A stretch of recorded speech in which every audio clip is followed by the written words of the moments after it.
प्यारे बच्चों नमस्कार। आज के लेक्चर में आपका स्वागत है। अब हम मैट्रिक्स को थोड़ा आगे कंटिन्यू करते हैं। आज हम डिस्कस करेंगे singular and non singular matrix की। उसके बाद cofactor, adjoint and inverse of A matrix. तो डिस्कस करेंगे सबसे पहले singular and non singular matrix होती क्या है। ये किसी एग्जाम्पल से समझ लेते हैं। ये कोई हमारा एग्जाम्पल है, ए हमारी कोई मैट्रिक्स है 3x3 की। तो सिंगुलर और नॉन सिंगुलर मैट्रिक्स होती क्या है। तो सिंपली आप सिंगुलरिटी चेक करने के लिए सबसे पहले आप डिटरमिनेंट फाइंड करोगे। अगर आपका जो डिटरमिनेंट है इसकी वैल्यू 0 आ जाए, या दो ही कंडीशन बन सकती है, या 0 नहीं आए। तो अगर 0 आ गया, अगर मैट्रिक्स के डिटरमिनेंट की वैल्यू 0 आ जाए, तब वो कहलाएगी then A is called singular matrix. If determinant of A not equal to 0, then A is called non singular matrix. ये आपको याद रखना है। अगर किसी मैट्रिक्स का डिटरमिनेंट 0 है तो वो सिंगुलर मैट्रिक्स कहलाएगी। वो सिंगुलरिटी चेक भी करा लेता है क्वेश्चन में। कभी कभी कहता है कि prove that A is singular matrix. तो आपको सिंगुलरिटी चेक करने के लिए उसके डिटरमिनेंट की वैल्यू निकालनी है। अगर डिटरमिनेंट की वैल्यू 0 आ जाती है, then you can say A is called singular matrix. If determinant of A not equal to 0, then you can say A is called non-singular matrix। तो ये एग्जाम्पल है, इसे चेक कर लेते हैं। ये हमारी कोई भी स्क्वायर मैट्रिक्स है, तो डिटरमिनेंट किसी भी स्क्वायर मैट्रिक्स का ही फाइंड होता है। तो जो इसकी डेफिनेशन बनेगी वो यही बनेगी। अगर किसी कोई वर्ग आव्यूह, अगर किसी वर्ग आव्यूह के सारणिक का मान, इसे सारणिक बोलते हैं, डिटरमिनेंट का मान 0 है, तो वो जो मैट्रिक्स है, जो वो हमारा स्क्वायर मैट्रिक्स है, वो आपकी सिंगुलर मैट्रिक्स कहलाएगी। तो इसमें स्क्वायर मैट्रिक्स का होना बहुत जरूरी है, क्योंकि डिटरमिनेंट आप स्क्वायर मैट्रिक्स का ही निकाल सकते हैं। तो देख लो, इसका अगर डिटरमिनेंट आप निकालना चाह रहे हैं तो सिंबल उसका ये होता है डिटरमिनेंट का। तो 3 4 8 4 3 6 4 3 6 2 6 12। तो डिटरमिनेंट जैसे भी आपने सीखा होगा निकालना, सबसे पहले 3 लिया जाता है। 3 के कॉरस्पॉन्डिंग रो और कॉलम छुप जाएंगे, तो 36 माइनस 36, 36 माइनस 36। इसके बाद -4, इसके कॉरस्पॉन्डिंग रो और कॉलम छुप जाएगी, तो 12 4 जा 48 माइनस 12। इसके बाद +8, और ये आपका आ जाएगा 6 4 जा 24 माइनस 2 3 जा 6। तो ये आपका आ गया 3 इंटू 0, 36 माइनस 36 0, माइनस 4 इंटू ये आपका आ जाएगा 6 36 प्लस 8 इंटू ये आपका आ जाएगा 18। तो ये आपका आ गया, ये तो 0 आ गया, माइनस 144 प्लस 144, तो ये आपका आ गया 0।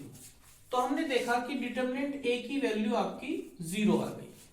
तो अब अगर इसकी वैल्यू 0 ना आती, 4 -3 कुछ भी आ सकती, तो आप कहते हैं कि ए इज नॉन सिंगुलर। बट यहां पे डिटरमिनेंट की वैल्यू 0 आई है, therefore A is singular matrix.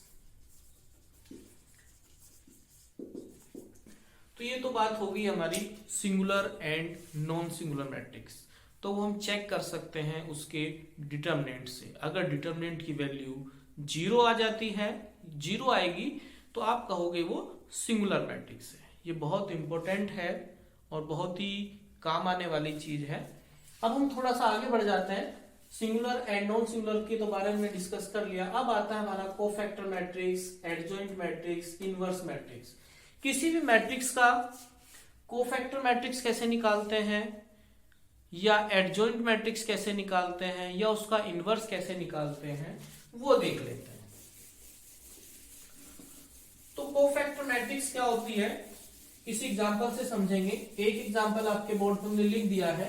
कोई भी आपकी मैट्रिक्स है 3 -3 4, ए आपकी 2 -3 4, थर्ड रो है 0 -1 1।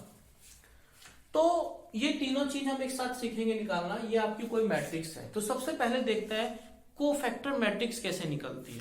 तो कोफैक्टर मैट्रिक्स का हम सिंबल भी लिख लेते हैं। इस मैट्रिक्स के ऊपर सी लिख देते हैं और ये बड़ा सिंबल लगेगा आपका मैट्रिक्स का, क्योंकि इसके अंदर हम छोटे छोटे सब डिटरमिनेंट लिखेंगे। तो सबसे पहले तो 3 को छुपाना है, तो इसके कॉरस्पॉन्डिंग रो और कॉलम छुप जाएगा। सबसे पहले 3, तो जो बचता है वो हम यहां लिखेंगे -3 4 -1 और 1। क्लियर। इसके बाद हम सेकंड एलिमेंट ये वाला छुपाएंगे, तो इसके कॉरस्पॉन्डिंग रो और कॉलम छुप जाएगा, तो 2 4 0 1। दूसरा आ जाएगा 2 4 0 1। इसके बाद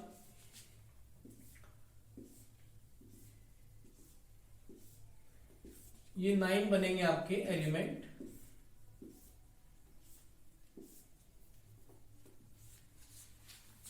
सबसे पहले 3, फिर -3, अब इसके बाद आता है 4। तो जब 4 छुपाएंगे तो आपकी ये रो कॉलम दोनों छुप जाएंगे। उसके बाद ये बचता है 2 -3 0 -1, 2 -3 0 -1।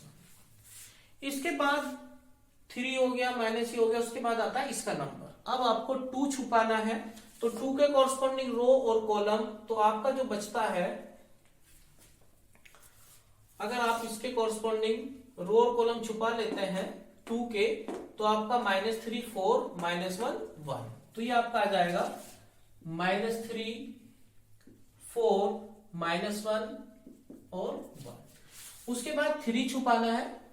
3 के बाद 3 के कॉरस्पॉन्डिंग कॉलम और रो 3 4 0 1, 3 4 0 1।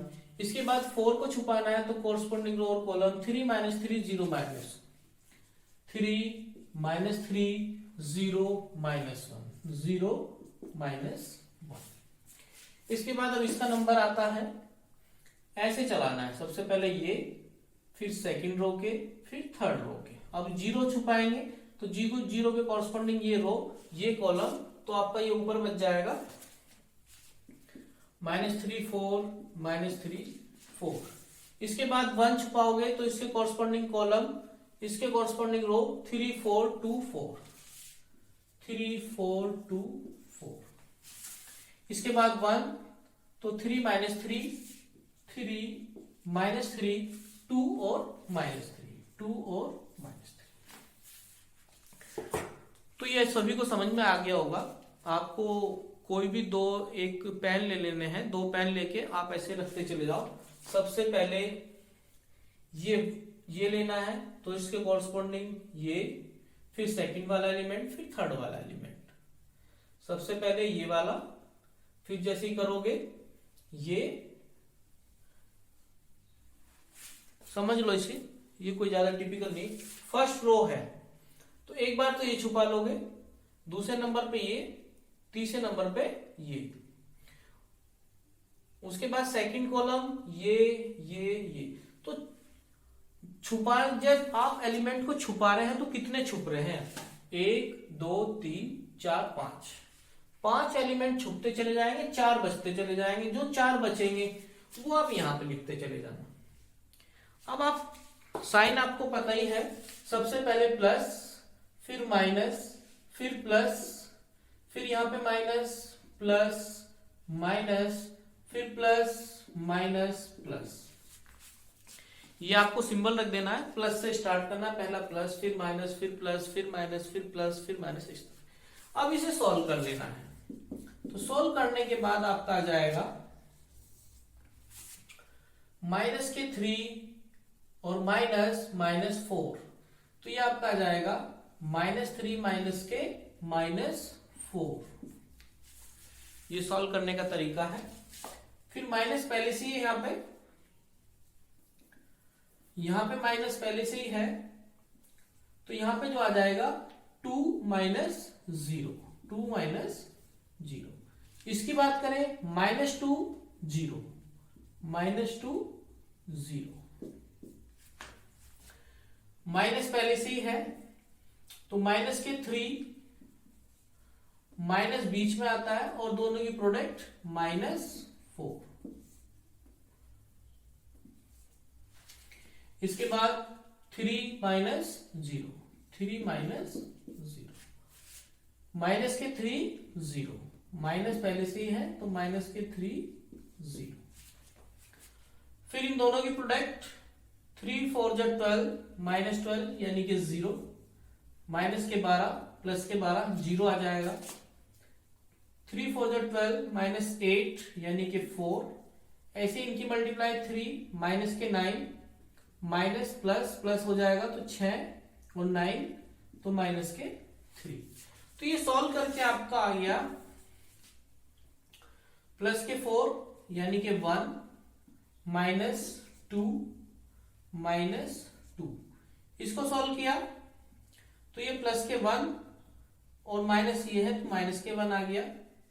3 प्लस के 3 0, -4 -3। तो ये था आपका किसी मैट्रिक्स का कोफैक्टर मैट्रिक्स फाइंड करना, बहुत इंपॉर्टेंट है किसी मैट्रिक्स का कोफैक्टर मैट्रिक्स निकालना।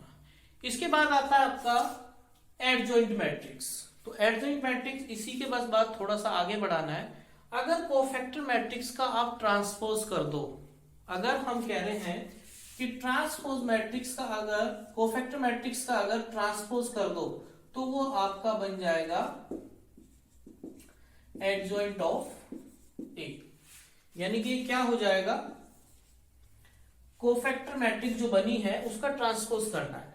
तो 1 -1 0, 1 -1 0, -2 3 -4 -2 3 -3। तो ये है आपका एडजॉइंट फाइंड करना। एडजॉइंट क्या होता है, जो भी आपने कोफैक्टर मैट्रिक्स बनाई है उसका ट्रांसपोज अगर हम फाइंड कर लें तो वो आपका एडजॉइंट मैट्रिक्स कहलाएगी। इसके बाद है इनवर्स मैट्रिक्स, उसी को अभी इसी से आगे बढ़ेंगे।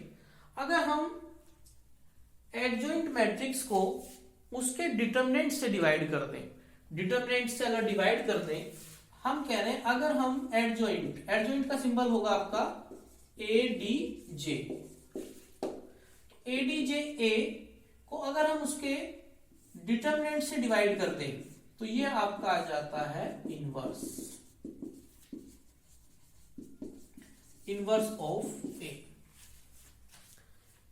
फिर से देख लो, एक कोई मैट्रिक्स है, अगर हमें कोफैक्टर मैट्रिक्स बनानी है तो उससे सबसे पहले ये बनाएंगे, इसे सॉल्व करने के बाद ये, सॉल्व करने के बाद हमारी कोफैक्टर मैट्रिक्स आ जाती है। अगर कोफैक्टर मैट्रिक्स का हम ट्रांसपोज कर दें तो उसे कहेंगे हम एडजॉइंट मैट्रिक्स। अगर एडजॉइंट मैट्रिक्स को उसके डिटरमिनेंट से डिवाइड कर दें तो वो आ जाता है आपका A इनवर्स। ये कैसे निकलेगा, यहां से हम इसका डिटरमिनेंट निकाल लेते हैं। क्या होगा, ये जो गिवन मैट्रिक्स थी तो देख लो क्या होगा, 3 -3 3 -3 4 2 -3 4 2 -3 4 0 -1 1 0 -1 1। तो सबसे पहले 3 लेंगे, इसके कॉरस्पॉन्डिंग रो कॉलम छूट जाएगा, तो माइनस के 3 प्लस के 4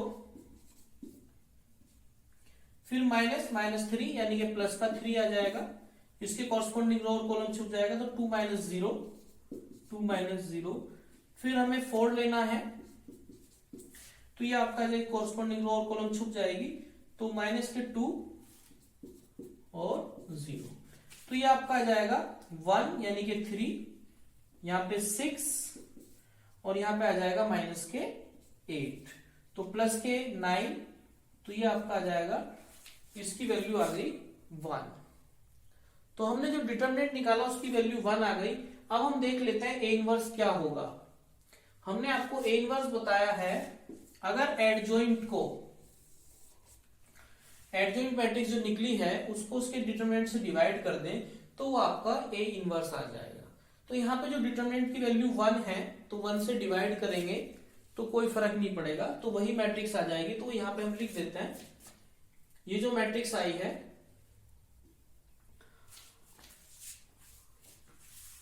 यहीं पे लिख देते हैं। तो ये आपका आ गया एडजॉइंट मैट्रिक्स, आपका ये रहा 1 -1 0 -2 3 4 -2 3 -2 3 -3। तो ये आपका इनवर्स आ गया निकल के। तो इस क्वेश्चन से आपको थोड़ा सा समझ में आ गया होगा कि किसी मैट्रिक्स का कोफैक्टर मैट्रिक्स कैसे बनेगा, कोफैक्टर मैट्रिक्स कैसे बनी, एडजॉइंट मैट्रिक्स क्या होती है, अगर हम इसी का ट्रांसपोज ले दें तो वो एडजॉइंट मैट्रिक्स बन जाएगी। अगर उस एडजॉइंट मैट्रिक्स को हम उसके डिटरमिनेंट से डिवाइड कर दें, जो भी डिटरमिनेंट की वैल्यू आती है, यहाँ पे तो 1 आई है, अगर 7 आती है तो 7 से डिवाइड करें, या हम कहेंगे कि 1/7 की हर एलिमेंट में, अगर सपोज हमारा 7 आता है, डिटरमिनेंट 7 आ गया, तो हम क्या करेंगे, डिवाइड तो नहीं करेंगे लेकिन हाँ 1/7 की हर एलिमेंट में मल्टीप्लाई हो जाएगी अंदर। इस तरह से आपका इनवर्स निकल जाएगा। अब यहाँ पे एक चीज आपको और याद रखनी है, अगर डिटरमिनेंट की वैल्यू 0 आ जाती है, अगर डिटरमिनेंट की वैल्यू 0 आ जाएगी तो हम किसी भी मैट्रिक्स को अगर हम 0 से डिवाइड करेंगे, अगर किसी भी नंबर को हम 0 से डिवाइड करते हैं तो वो क्या आ जाता है, इन्फिनिटिव आ जाता है। तो यहां पे हम क्या कहेंगे कि अगर आपका डिटरमिनेंट की वैल्यू 0 आ जाएगी तो उसका इनवर्स फाइंड करना पॉसिबल नहीं है, फिर इनवर्स फाइंड नहीं होगा। क्यों? क्योंकि हम इन ए इनवर्स जानते हैं adjoint A upon determinant A. अगर डिटरमिनेंट की वैल्यू 0 आ जाएगी तो पूरा इन्फिनिटिव हो जाएगा। तो जैसे आपका डिटरमिनेंट 0 आ जाता है तो उसका इनवर्स फाइंड नहीं होगा, ये आपको याद रखना है। अब हम थोड़ा सा आगे बढ़ेंगे, एक क्वेश्चन ले लेते हैं कि क्वेश्चन में इसका कहां यूज है, तो देख लेते हैं एक क्वेश्चन।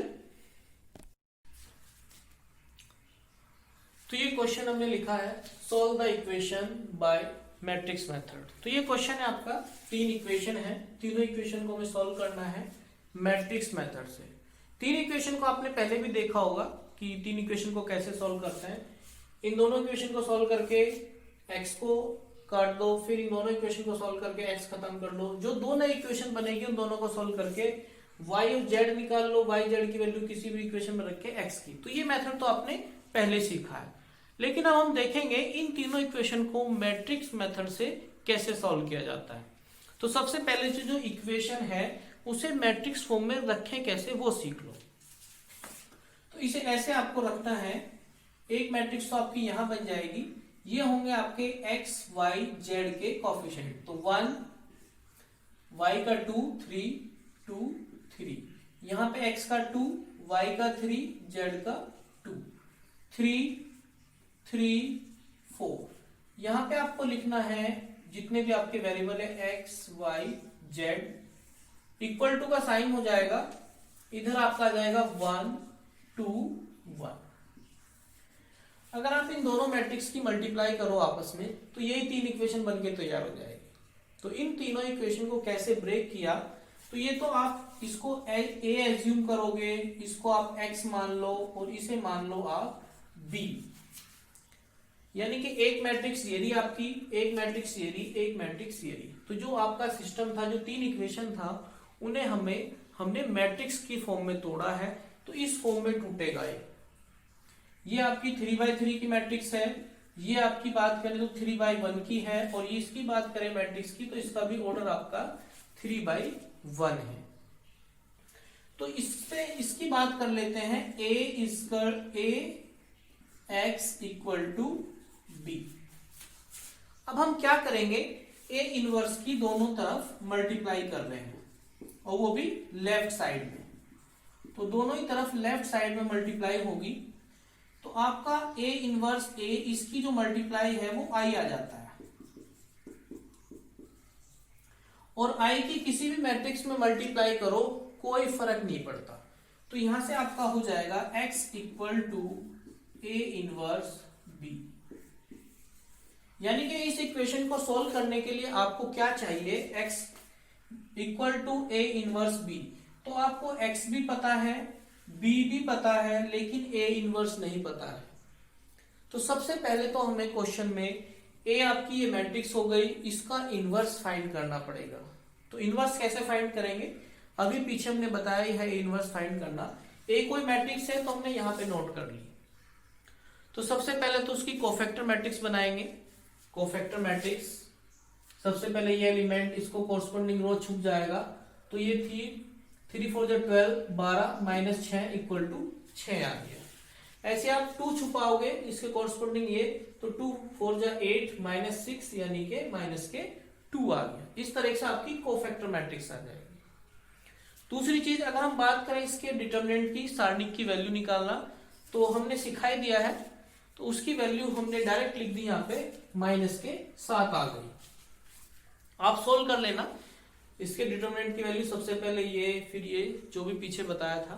अब आपको एडजॉइंट निकालना है। तो एडजॉइंट हमने बताया था, उसका जो सिंबल होगा ADJ.A, यानी कि एडजॉइंट ऑफ A। वो क्या बताया था हमने, जो भी आपकी कोफैक्टर मैट्रिक्स है उसका आपको ट्रांसपोज लेना पड़ेगा। तो इस मैट्रिक्स का ट्रांसपोज लो।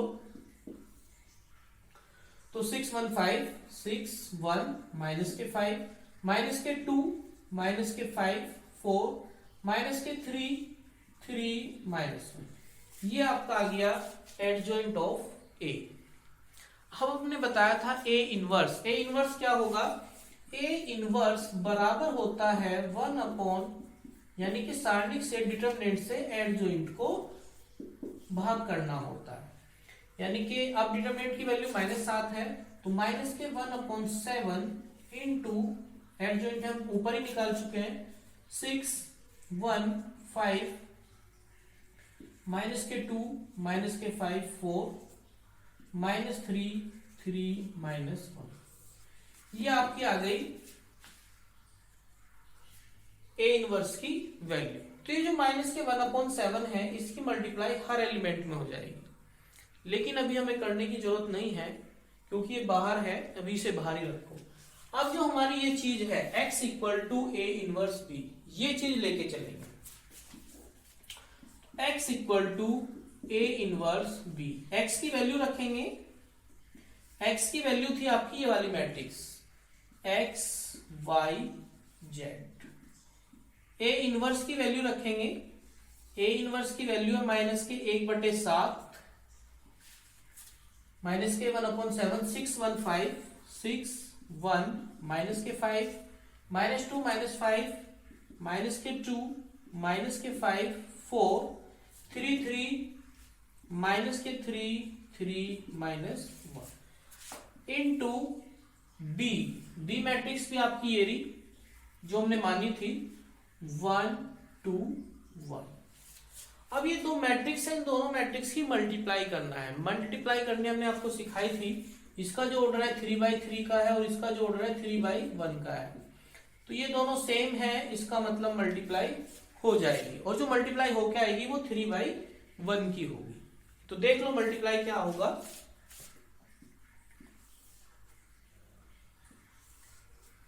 तो इसकी आपको रो लेनी है, इसका कॉलम लेना है। तो 6 की मल्टीप्लाई इसमें हो जाएगी 6, 1 की 2 में हो जाएगी 2 माइनस के 5, फिर इसकी इसमें होगी माइनस के 2 माइनस के 10 प्लस के 4, इसके बाद -3 प्लस के 6 माइनस के 1, और ये माइनस का 1/7 आपका चल ही रहा है, माइनस के 1/7।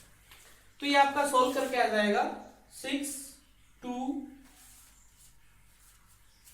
8 माइनस 3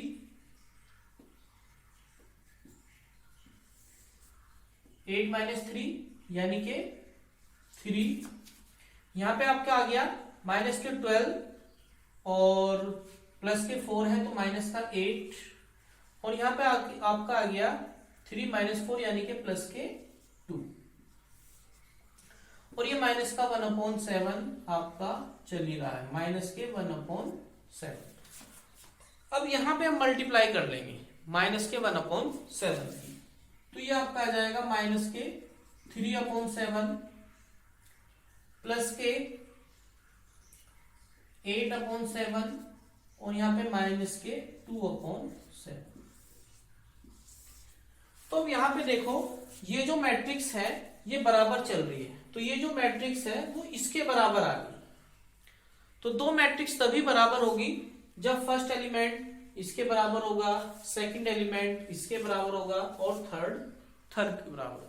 तो यहाँ पे जो आपका आंसर आ गया x बराबर आ गया आपका माइनस के 3/7, y की वैल्यू आ गई 8/7 और z की वैल्यू आ गई आपकी माइनस के 2/7।